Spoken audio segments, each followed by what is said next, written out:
একটা নাম্বারিং একটা ছিল, ওইটাও আমি সিলেক্ট করে নিচ্ছি। এবার এটা রেখে বা সাইডে মাউসের বাঁ দিকে ক্লিক করে কন্টেন্ট অ্যাওয়ারে ক্লিক করলাম। তারপর হচ্ছে ওকে, এটাও চলে গেল। এবার কন্ট্রোল আবার ডি। এবার আমি এই সবখানি আমি সিলেক্ট করব। যতটা সম্ভব আপনারা হচ্ছে এটার কাছ থেকে নেওয়ার ট্রাই করবেন, ঠিক আছে? আমি হচ্ছে আপনাদের দেখানোর জন্য আমি যতটুকু সম্ভব ততটুকু আমি করতেছি, খুব ভালো করে করতেছি না। তারপর আমি এটাই রেখে দেবো, কারণ আমার হচ্ছে সময় নেই। মাউসে এই যে এই তীর চিহ্নটা মাঝে রেখে, এই সিলেক্টের মাঝে রেখে আমি হচ্ছে বাঁদিকে, মাউসের বাঁদিকে ক্লিক করে কন্টেন্ট অ্যাওয়ারে ফিল, মানে কন্টেন্ট অ্যাওয়ার ফিল যেটা আছে ওইটাতে ক্লিক করলাম। এবার হচ্ছে আমি ওকেতে ক্লিক করব।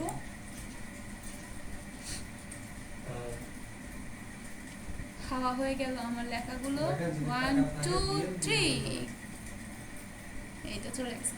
এবার হচ্ছে কন্ট্রোল ডি দিলে আমার ডিসিলেক্ট হয়ে গেল। এবার আমি মুভ টুলে ক্লিক করলাম, ব্যাস হয়ে গেল।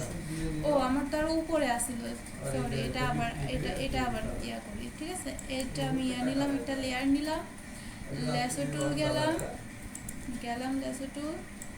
এবার এটা সিলেক্ট করে আমি দূর,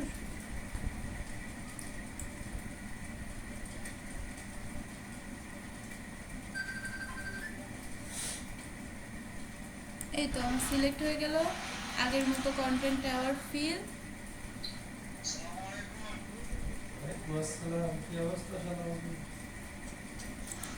ওকে, এই যে আমার সব হয়ে গেছে। কন্ট্রোল ডি দিয়ে ডিসিলেক্ট, মুভ টুল। এখন এই যে আমার এইখান থেকে এই পর্যন্ত পুরোটাই হচ্ছে ব্যাকগ্রাউন্ডের, তাই না? এই যে লেয়ার 1 কপি থেকে আমার হচ্ছে লেয়ার 0 পর্যন্ত হচ্ছে আমার সবগুলোই কিন্তু ব্যাকগ্রাউন্ডের, হ্যাঁ, ব্যাকগ্রাউন্ডের। সো আমি এখানে যদি সবগুলো গ্রুপ করে আমি এটার নাম দিব হচ্ছে ব্যাকগ্রাউন্ড, হ্যাঁ। তো আমি হচ্ছে এইখানে সিলেক্ট করলাম, সিলেক্ট করে এই শিফটটা চেপে ধরে লেয়ার 0তে ক্লিক করলাম। তো এই দেখেন এই পর্যন্ত যতগুলো ছিল সবগুলোই আমার হচ্ছে ইয়া হয়ে গেছে, সিলেক্ট হয়ে গেছে। তো এইখানে আপনাদের সমস্যা কি, অনেকেই আছেন যে এই ধরেন এই লেয়ারটা উপরে দিয়ে দিলাম, হ্যাঁ, অনেকেই আছে এইভাবে সমস্যা হয়। তখন আপনারা এখান থেকে এইটা সিলেক্ট থাকা অবস্থায় যদি শিফট চেপে এইভাবে ইয়া করেন, তাহলে কিন্তু এই যে আমার ধরেন ইফেক্টের যে অপশনটা, ওটাও কিন্তু আপনার ইয়া হয়ে যাচ্ছে, সিলেক্ট হয়ে যাচ্ছে, গ্রুপ হয়ে যাবে। তো আমরা তো এটা গ্রুপ করব না, তখন আমরা কি করব, এই যে এই সারিতেই এইটা আনবো। এইটাতে সিলেক্ট অবস্থায় মাউসে হচ্ছে ডান সাইডে ক্লিক করে চেপে ধরবো, চেপে ধরে এটা ড্রাগ করে নিচে আনবো। নিচে আনার পরে দেখেন দেখেন এখন সবগুলোই কিন্তু আমার একটা সিরিয়ালে চলে আসছে। তো আমি এই সিরিয়ালে এখানে সিলেক্ট থাকা অবস্থায় শিফট চেপে ধরলাম, লেয়ার 0তে ক্লিক করলাম, তারপর হচ্ছে কন্ট্রোল চেপে ধরে জিতে ক্লিক করলাম, গ্রুপ হয়ে গেল। এবার আমি আবার ডাবল ক্লিক করবো মাউসের ডান দিকে, ডাবল ক্লিক করার পরে তারপর হচ্ছে ব্যাক স্পেস দিব, ব্যাক স্পেস দিয়ে এটা হচ্ছে আমি এখন নাম দিব, ব্যাক স্পেস দিয়ে কেটে দিয়ে আমি এখন নাম দেবো হচ্ছে ব্যাকগ্রাউন্ড, BACKGROUND, ব্যাকগ্রাউন্ড। ওকে, এখানে আমার দুইটা গ্রুপ হয়ে গেছে। এখন আমার লাগবে শুধু এখানে টেক্সট লেখা লাগবে। তো আমি টেক্সটে যাব এখন। এই যে টেক্সট,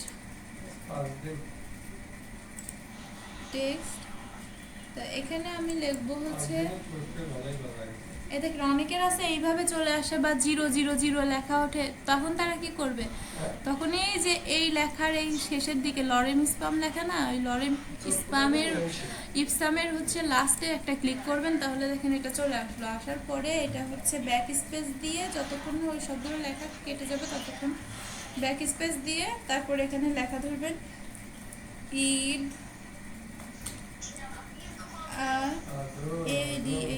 আজহা। তো এই দেখেন এখানে কিন্তু আমি কি লেখছি কিছুই বোঝা যাচ্ছে না, তাই না? এখন আপনারা কি করবেন, এই যে ওকেতে ক্লিক দিলেন না, এবার হচ্ছে আপনারা আবার মুভ টুলে চলে যাবেন। এখান থেকেও আপনারা কাজটা করতে পারবেন, কিন্তু ওখান থেকে কাজ আপনারা যেহেতু নিউ, তো ওখান থেকে কাজ করতে আপনাদের সমস্যা হবে, যার কারণে আমি এখান থেকে দেখাচ্ছি।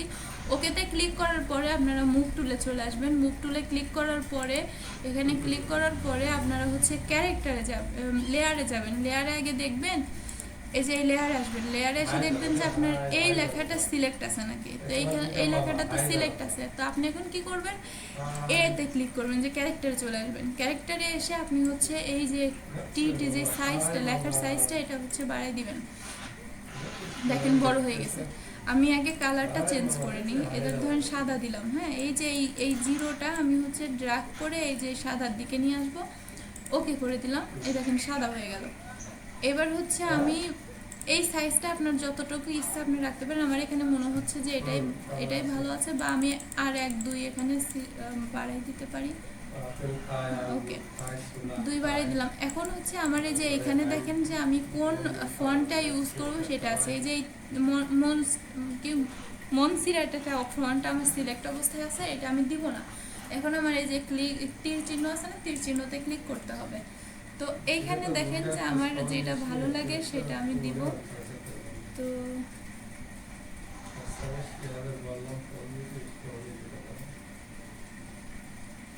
আমার তো কোনোটাই ভালো লাগতেছে না।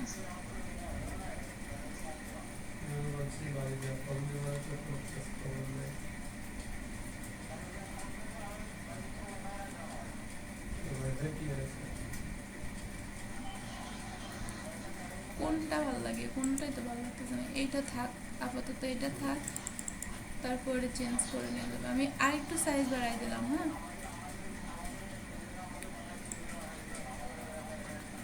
দেখি এখানে আমি একটা গ্রেডিয়েন্ট কালার দিয়ে দেখি যে এখানে কেমন লাগে।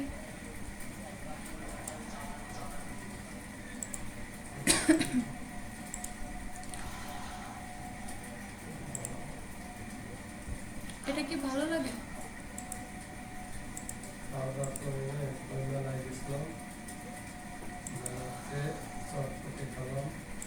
থাক আপাতত, এটাই থাক।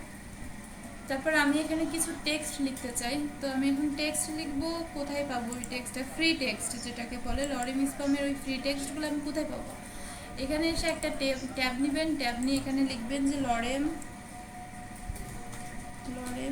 ইপসাম লিখে ক্লিক করবেন, ইন্টার ক্লিক করবেন। দেখেন এই যে ফার্স্টে যেটা আসছে ওটাতে সিলেক্ট করবেন।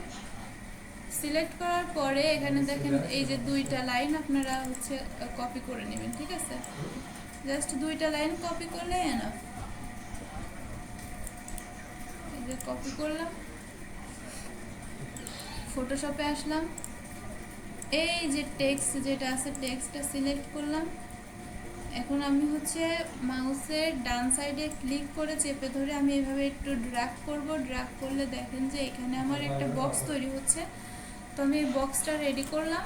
তো এখন আমি হচ্ছে বক্সটা ছেড়ে দিলাম, ছেড়ে দিয়ে এখন হচ্ছে আমি কন্ট্রোল-V চেপে ধরলাম। এখন আমি যেটা কপি করে নিয়ে আসলাম, কন্ট্রোল-V দিলে এটা হচ্ছে এখানে পেস্ট হয়ে যাবে।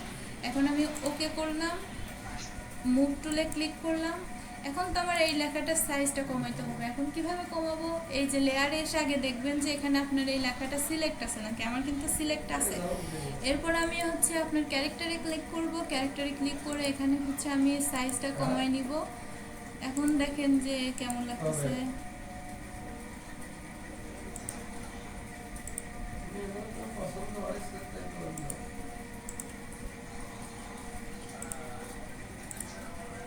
এই তো আমার এইভাবে ভালো লাগতেছে। তো আমি এখন কি করব, এই ফন্টটা চেঞ্জ করে দিব। হ্যাঁ, তো ফন্টটা যদি আমি এটা রাখতে চাই বা এটা রাখতে চাই, যেটা ইচ্ছা আপনি রাখতে পারেন। আমার ধরেন যে আমার এটা ভালো লাগছে আপাতত দেখতে, যার মানে যে ডাউনলোড করবে সে চেঞ্জ করে নেবে, সমস্যা নাই। তো আমি এটা আমার যেটা ভালো লাগতেছে আমি সেটাই দিলাম।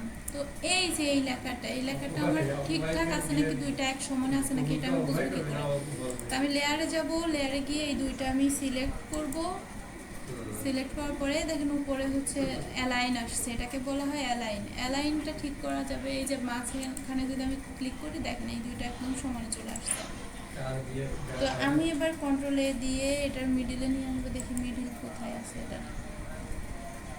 ওকে, এটাই থাক। আমি যতটুকু দেখেছি আমি এইভাবে এডিট করতেছি, মানে যে আপনাকেও এইভাবে এডিট করতে হবে তা না। এগুলো হচ্ছে প্রো লেভেলের এডিট। আপনারা যখন যাবেন, আমি যে ছোটোখাটো বেশি এক্সট্রা করতেছি না, এটা হচ্ছে প্রো লেভেলের। এটা আর একটু ভালো লাগার জন্য বা আর একটু সুন্দর দেখানোর জন্য এটা করে। তো আমি এটা এভাবে রাখলাম, ব্যাস। আমার এখন হচ্ছে টেক্সটটাকে গ্রুপ করতে হবে, তাই না?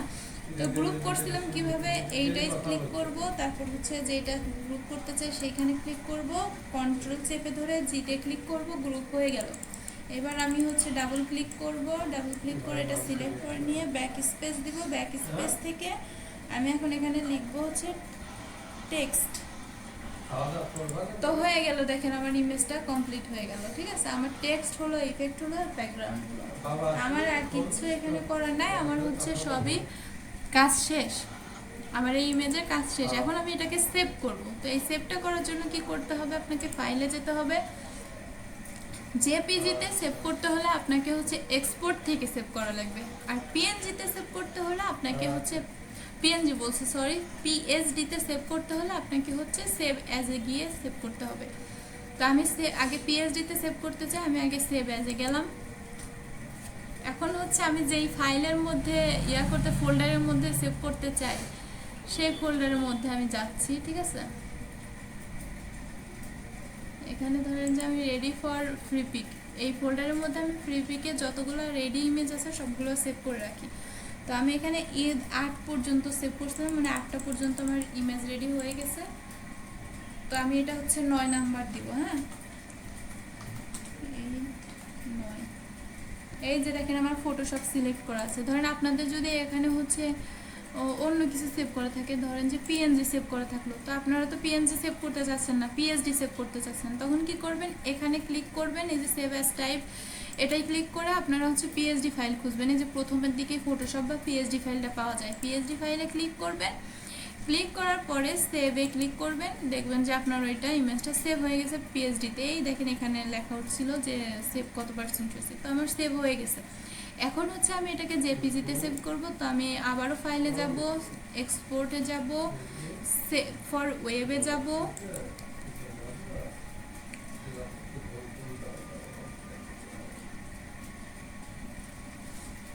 এবার আমার ধরেন এইভাবে জুম চলে আসছে। তো আমি এখন কি করব, আমাকে জুম আউট করতে হবে। তো এই যে হ্যান্ডটা আমি এখানে মাঝখানে রাখলাম, ছবির মাঝখানে রাখলাম, তারপর শিফট চেপে ধরলাম, অল্টার চেপে ধরলাম, দুটো একসঙ্গে।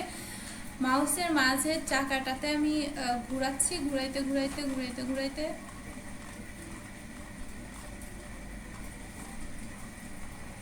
এই দেখেন ছোট হয়ে গেছে। ঠিক আছে, জুম আউট হয়ে গেছে। এবার আমি এটাকে সেভ করব, বা আপনারা ওই জুমটা যখন থাকে জুম অবস্থায় সেভ করলেও সমস্যা হয় না। ঠিক আছে, তো আমি জুম আউট করে একটু চেক দিচ্ছি যে আমার কেমন লাগতেছে ইমেজটা।